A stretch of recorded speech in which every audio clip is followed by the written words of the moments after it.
ข่อยคิดฮอดบรรยากาศเก่าๆคิดฮอดความเก่าข้าวหลังบ้านเฮามันก็ซ้ำบ้านเฮานี่ล่ะฝันสูงหลายมันก็แทบสิเป็นไปบ่ได้เลย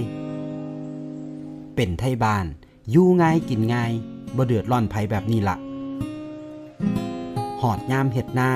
บักเคนบักอาดบักเซียนพินกับบักแฟนตามันก็ซอยกันลงไห้ลงนาเฮ็ดนาซอยกันพอมีกันอยู่ซ้ำนี่ผู้บ่าวไทบ้านอีหลีแต่ละคน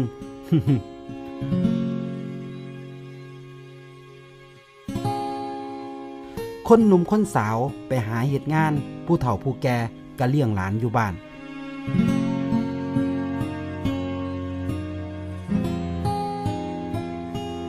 บ่มีผู้ใดกลับไม่เฮ็ดมาสร้างซุ่มผู้บ่าวไทบ้านก็ยังไทบ้านอยู่คือเก่า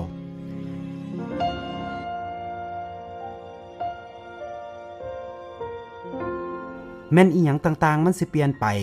หรือว่าอีหยังสิเกิดขึ้นก็ซ้ำข่อยเข้าใจเจ้าอยู่ข่อยบ่โทษเจ้าดอกสุคนมีสิทธิ์ที่สิเลือกแนวดีๆให้กับชีวิตเจ้าของ